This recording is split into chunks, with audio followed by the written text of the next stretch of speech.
민수기 9장의 내용도 시기적으로는 과거에 해당되는 내용입니다.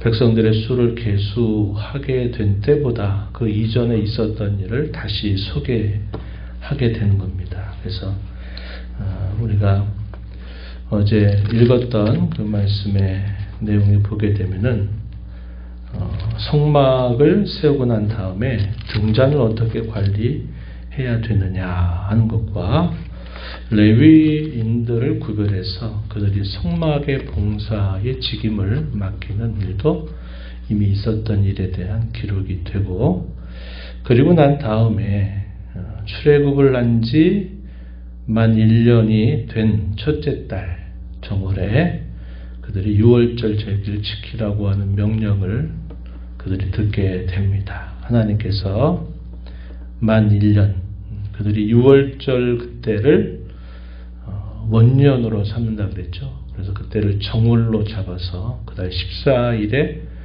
하나님께서 명하신 말씀을 따라서 그들이 지킴으로 그들의 첫째 자식이나 혹은 모든 짐승들이 죽음을 면하게 된 반면에 애굽에 있었던 모든 사람들, 바로로부터 모든 사람들에 이르도록 그 하나님의 명령을 지키지 않는 모든 사람들의 첫째 것은 사람이든 짐승이든 다 죽임을 당하게 되는 일이 있으면서 이스라엘 자손들이 마침 애굽에서 나오게 됐어요. 그래서 그것을 영원히 지켜라 하는 규례를 받으면서 그들이 이제 나오게 된 그때를 정월로 삼은 거죠. 그리고 나서 시내 광야에 이르렀을 때 만 1년이 되는 그 정월에 하나님께서 이 유월절 절기를 지키라 명령을 내리신 겁니다. 첫 번째 유월절이죠. 지키라 명령을 내리신 거죠. 그래서 사람들이 이 하나님의 명령을 따라서 그대로 하라는 대로 다 지켜 행하게 되었다 소개가 되죠. 5절 말씀에 보면 그들이 첫째 달 14째 날 해질 때 시내 광야에서 유월절을 지켰으되 이스라엘 자손이 여호와께서 모세에게 명령하신 것을 다 따라 행하였더라. 그런데 이 유월절 절기를 부득이하게 지키지 못하는 사람들이 있었습니다. 어떤 사람들이냐? 시신과 접촉하게 되면서 부정하게 된 사람들이 있었다는 겁니다. 그래서 자신들도 이 유월절 절기, 감격스러운 첫 번째 유월절을 지키고 싶은데 부득이한 일 때문에 자신들이 유월절 절기를 지키지 못하게 된 겁니다. 부정한 상태에서 그들이 하나님의 제사를 드리지 못했기 때문이에요. 그래서 그들이 우리도 지키고 싶은데 왜 우리는 지킬 수 없느냐? 모세에게 찾아와서 묻는 것입니다.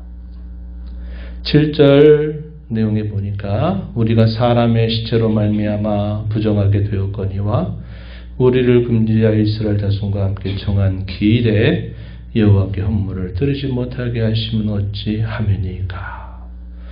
모세도 난감했어요. 명령대로라면 어쩔 수 없는 것이었는데, 그러나 자기들도 지키고 싶은데 부득이한 일로 지키지 못했는데 우리도 지키게 해달라고 하는 겁니다. 그랬더니 모세가 하나님께 기도하여 묻습니다.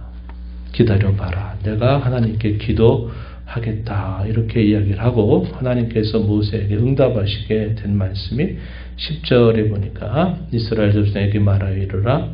너희나 너희 후손 중에 시체로 말미암아 부정하게 되든지 먼 여행 중에 있다 할지라도 다 여호와 앞에 마땅히 유월절을 지키되 둘째 달 14째 날 해질 때 그것을 지켜라. 이렇게 말씀을 하신 겁니다. 그래서 정월 14일 해질 때 지켜야 될 유월절을 부득이하게 지키지 못한 사람들에게 하나님께서는 한 달이 지나고 난 다음 2월 14째 날 해질 때 이 유월절을 지키게 하시는 그런 명령을 내려주셨습니다.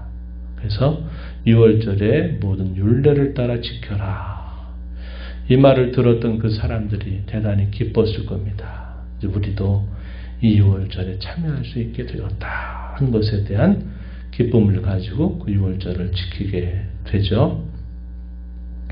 그러나 13절 말씀에 보면 그러나 사람이 정결하기도 하고 여행 중에도 있지 아니하면서 유월절을 지키지 아니하는 자는 그 백성 중에서 끊어질 것이다. 이런 사람은 그 정한 기일에 여호와께 헌물을 드리지 아니하였은즉 그의 죄를 담당할 것이다. 그러나 만일 타국인이라 할지라도 너희 가운데 고하면서 유월절을 지키고자 한다면 그들도 지킬 수 있도록 허용을 하시는 것입니다. 하나님의 백성이라도 마땅히 지켜야 될 그 유월절을 지키지 않는 자는 그 백성 중에서 끊어지겠지만 본래 하나님의 백성이 아닐지라도 자신들도 그 유월절을 지키고자 할 때는 유월절의 규례를 따라서 그대로 지킬 수 있게 허용을 하신 것이죠.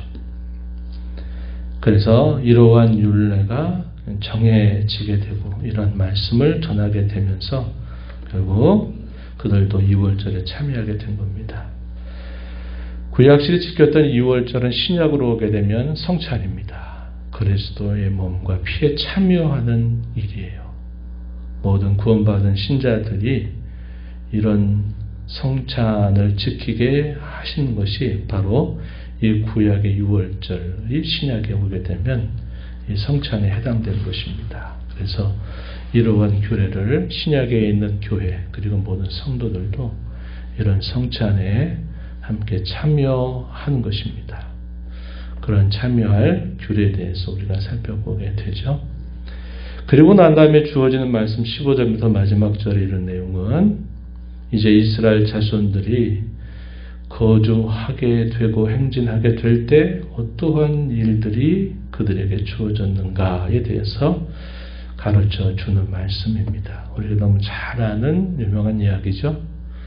낮에는 구름 기둥으로 하나님께서 그 뜨거운 더위로부터 이스라엘 자손들이 거하는 그곳을 구름 기둥으로 쭉 덮어주십니다.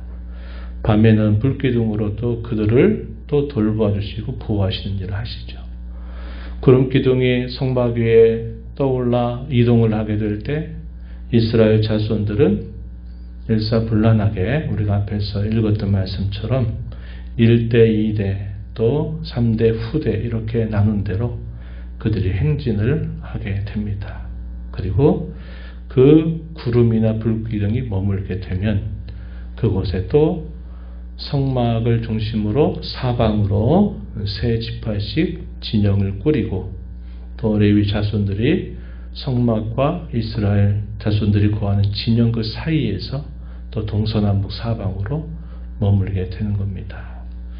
그러다가 그것이 또 다시 떠오르서 이동하게 되면 또 이동하고 그것이 멈추게 되면 또 다시 그곳에 진영을 꾸리는 일들이 계속 있게 되면서 그들이 하나님이 보호하시고 인도하심을 따라서 그들이 진행하게 되어 있었다 하는 것입니다.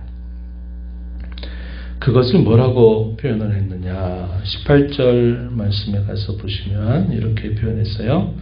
이스라엘 자손이 여호와의 명령을 따라 행진하였고 여호와의 명령을 따라 진을 쳤다. 이렇게 표현되어 있습니다. 20절에서도 보시면 혹시 구름이 성막에 머무는 날이 적을 때도 그들이 다만 여호와의 명령을 따라 진영에 머물고 여호와의 명령을 따라 행진하였다. 이렇게 표현했습니다. 23절에서도 곧 그들이 여호와의 명령을 따라 진을 치며 여호와의 명령을 따라 행진하였다. 이렇게 표현되어 있어요.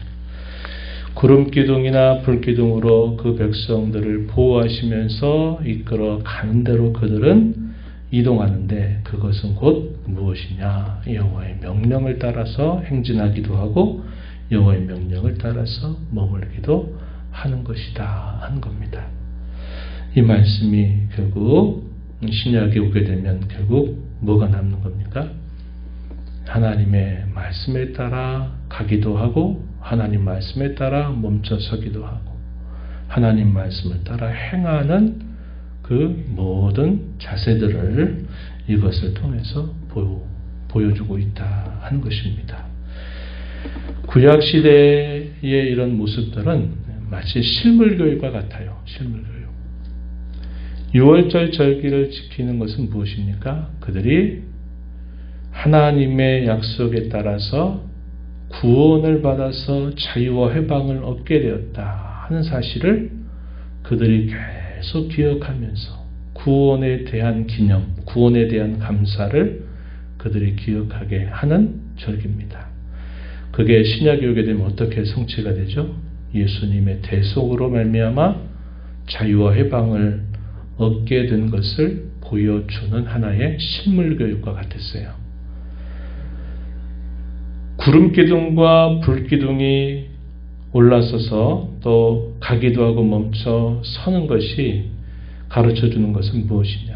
하나님의 말씀을 따라서 우리가 살아간다고 하는 사실을 보여주는 하나의 실물교육과 같은 것이었다 하는 것입니다. 그래서 이러한 내용들은 오늘 우리가 읽을 때는 예수님의 대속으로 말미암아 구원받은 모든 신자들은 그 구원의 은혜에 대한 감사를 늘 기억하면서 하나님이 우리를 인도하시는 대로 우리가 가기도 하고 멈춰서기도 하고 그 말씀을 따라 살아야 됨을 가르쳐 주고 있다 하는 사실이죠. 그래서 이 유월절과 이 성막 위에 구름의 인도를 따라서 그들이 이동하는 모습을 잘 보여주고 있습니다. 구약의 성도들이 주어진 율례와 규례를 마땅히 지키도록 요청받았던 것처럼 오늘날 구원받은 성도들, 저와 여러분에게 요청되는 말씀에 대하여 우리도 마땅히 순종하는 교회와 성도가 되어야 됨을 이 말씀을 통해서 배우게 됩니다. 그뿐만 아니라 이스라엘 백성들이 구름을 따라서 행진하기도 하고 멈춰 서고 인도를 받았던 것처럼 오늘도 주의 말씀을 따라가면서 우리가 그분의 보호와 인도하심을 받으며 살아야 된다 하는 것을 우리가 배우게 됩니다. 이런 교훈을 마음에 새기면서 이 하루 남은 삶 살아가는 저와 여러분이 되기를 바랍니다. 하나님 아버지 감사합니다. 지난밤에도 아버지의 은혜로 말미암아 잘 쉬게 하시고 이 새벽 시간 저희들을 깨워주셔서 오늘도 생명 주시고 복 주신 하나님 앞에 나와 찬양하며 오늘도 앞서 행하시며 말씀을 들려주시는 것을 들으면서 이 하루 주와 더불어 살아가도록 인도해 주시니 감사합니다.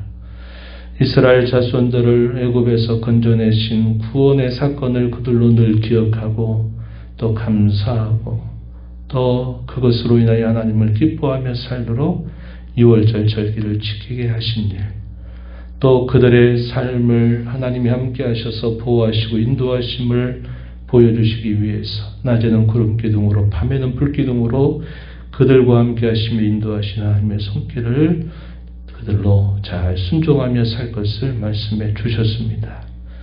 구원받은 저희들도 하나님의 구원의 은혜에 늘 감사하면서 우리 앞서 행하시는 주의 말씀을 듣고 순종하는 교회로 살아야 됨을 배웁니다. 그 말씀의 교훈 따라 이 하루도 주의 인도하심 따라 주의 보호하심 안에서 살아가도록 주의 말씀을 마음에 새기고 순종하며 살아가는 저희 모두가 되게 해 주옵소서.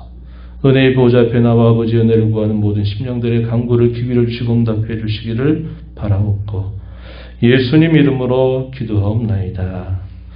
아멘.